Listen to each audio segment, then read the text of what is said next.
하나님의 말씀은 열왕기상 19장 19절에서 21절 말씀입니다.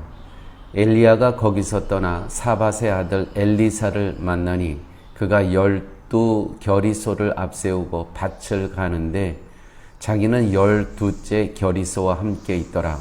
엘리야가 그리로 건너가서 겉옷을 그의 위에 던졌더니 그가 소를 버리고 엘리야에게로 달려가서 이르되 청하건대 나를 내 부모와 입맞추게 하소서. 그리한 후에 내가 당신을 따르리이다. 엘리야가 그에게 이르되 돌아가라. 내가 내게 어떻게 행하였느냐 하니라. 엘리사가 그를 떠나 돌아가서 한 겨리소를 가져다가 잡고 소의 기구를 불살라 그 고기를 삶아 백성에게 주어 먹게 하고 일어나 엘리야를 따르며 수종 들었더라. 아멘. 오늘 본문에 보면 엘리야는 엘리사가 일하는 곳으로 가서 자기의 겉옷을 던집니다. 하나님이 너를 선지자로 부르셨다는 그러한 표현이죠. 물론 이 엘리야의 행위도 자신의 주체적인 행위가 아니라 하나님의 말씀에 순종하는 것이었습니다. 열왕기상 19장 16절에 이러한 말씀이 있습니다. 아벨 무홀라 사밧의 아들 엘리사에게 기름을 부어 너를 대신하여 선지자가 되게 하라. 엘리사는 이 부르심에 민감히 대응합니다. 이 말씀으로 엘리야는 엘리사에게 옷을 던졌죠. 그것을 엘리사는 이제 하나님이 나를 부르신다는 것을 알게 됩니다. 그래서 민감하게 대응을 합니다. 어떻게 대응하냐면 그가 소를 버리고 그라는 것은 엘리사죠. 엘리사가 소를 버리고 엘리야에게로 달려가서 이르되 청하건대 나를 내 부모와 입맞추게 하소서. 그리한 후에 내가 당신을 따르리이다. 두 가지를 지금 정리를 합니다. 엘리야로부터 그 하나님의 부르심을 받고 먼저 소를 버립니다. 자기의 일터에서 지금 그 소와 함께 밭을 갈고 있었죠. 그 소를 버리고 엘리야에게로 달려가서 이르되 청하건대 나를 내 부모와 입맞추게 하소서. 그리한 후에 내가 당신을 따르리이다. 부모와 이별하고 돌아와서 엘리야 당신을 따르겠다는 것입니다. 정말 민감한 반응이죠. 교회 여러분, 신자라면 하나님의 부르심에 대해 민감함이 있어야 합니다. 왜냐하면 누구나 교인은 될 수 있지만 신자 되는 것은 하나님의 예정하심과 계획에 의한 부르심으로만으로 가능한 것입니다. 그러므로 산다는 것은 하나님의 뜻과 무관할 수 없습니다.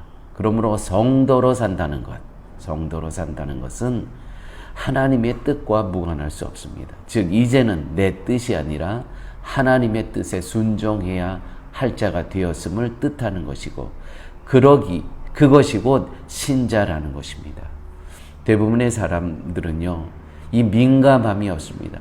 하나님께서 나를 부르신 것 같은데 나의 편안함, 나의 일터, 또 내가 속해 있는 어떠한 그 공동체, 그것에서 떠나지를 못하는 것입니다. 그것이 대부분의 사람들이라는 것이죠.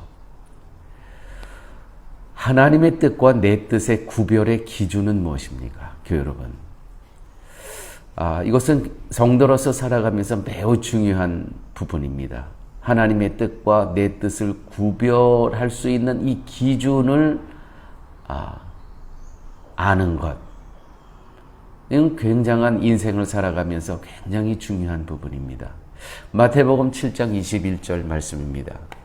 나더러 주여 주여 하는 자마다 천국에 다 들어갈 것이 아니요 다만 하늘에 계신 내 아버지의 행하는 자라야, 뜻대로 행하는 자라야 들어가니라. 자, 그 기준은 첫째, 예수님은 겟세마네 동산에서 십자가의 죽음을 앞두고 나의 원대로 마옵시고 아버지의 원대로 하옵소서 라고 기도했습니다.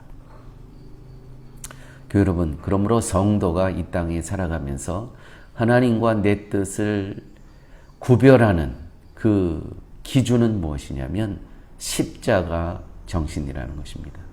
십자가 정신은 무엇이냐면 오늘 내가 살고 있는 이 현장은 또 나는 내 힘으로 살아가는 존재가 아니고 오직 예수 그리스도의 그 십자가의 공로가 있었기 때문에 내가 치러야 될 십자가의 그 형량을 예수 그리스도께서 대신 지셨다는 그 분명한 인식이 있어야만 십자가 정신으로 살아갈 수 있다는 것이죠. 그래서 오늘 내가 살아가는 것은 하나님, 모든 것은 내 힘이 아니고 예수 그리스도의 그 십자가의 은혜로 오늘 내가 살아갑니다. 나를 불쌍히 여겨 주시옵소서. 나를 도와 주시옵소서. Ten misericordia de mí y ayúdame. 이것이 그 십자가 정신이라는 것이죠. 이 정신으로 살아가는 것. 그것이 첫째, 하나님의 뜻과 나의 뜻을 구별하는 기준이 된다는 것입니다. 둘째는 유다 민족이 위기에 처했을 때 모르드게는 자기 조카 에스더에게 이렇게 이야기를 합니다. 에스더서 4장 14절에 나오는 이야기죠.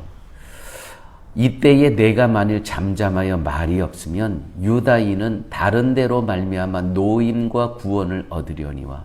다시 말해서 너 없어도 된다는 것입니다. 너가 오늘 하나님의 도구로 사용되지 않으면 하나님은 너 말고도 얼마든지 다른 방법이 있다는 것이죠. 그렇지만 너와 내 아버지 집은 멸망하리라. 내가 왕후의 위를 얻은 것이 이때를 위함이 아닌지 누가 아느냐. 에스더를 향한 하나님의 뜻이 유다 민족을 구해내는 일을 하라는 것이 아닙니다. 그 일은 하나님이 다른 사람과 다른 방법을 통해서도 얼마든지 이루실 수 있다는 것입니다. 에스더더러 안락하고 풍성한 환경에 주저앉아 있지 말고 어떤 상황에서도 하나님을 기뻐하라는 뜻입니다. 할렐루야. 에스더의 죽으면 죽으리라는 고백이 어떤 상황에서도 하나님을 놓치지 않겠다는 그 뜻 아니겠습니까? 죽으면 죽으리라. 이 고백이 어떻게 나올 수 있겠습니까? 이 상황에서도 나는 하나님을 기뻐한다는 것이죠. 성도가 하나님 안에서 하나님 당신만을 기뻐하는 것만이 하나님의 뜻이라는 것입니다. 이 두 기준이 성도의 삶의 기준이 될 때 아버지 하나님의 뜻은 성도를 하나님의 뜻에 순종하게 만들고요. 성도의 삶은 더욱 풍성해진다는 것입니다. 더욱 풍성해져요. 이 성도의 삶, 이 두 가지 성도의 삶이 기준이 될 때 우리는 하나님 아버지의 뜻을 따르게 되고 내 뜻이 아니고 하나님의 뜻을 따르게 되고 우리는 성도의 삶은 더욱 복음 안에서 풍성해진다는 것입니다. 요한복음 10장 10절 말씀입니다. 내가 온 것은 양으로 생명을 얻게 하고 더 풍성히 얻게 하려 함이니라. 아멘. 아버지 하나님, 오늘 엘리사의 하나님의 부르심에 민감한 모습을 보면서 하나님의 뜻을 따른다는 것이 어떠한 것인지를 가르쳐 주심을 감사합니다.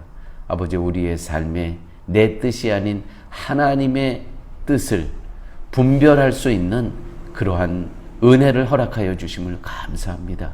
늘 십자가 정신으로 살아갈 수 있게 하여 주시고 어떤 환경과 조건 속에서도 하나님을 기뻐하며 살아갈 수 있는, 그래서 내 뜻이 아니고 하나님의 뜻을 이루어드리며 살아갈 수 있는 하나님의 자녀들로 인도하여 주시옵소서. 모든 말씀 예수님 이름으로 기도드렸습니다. 아멘.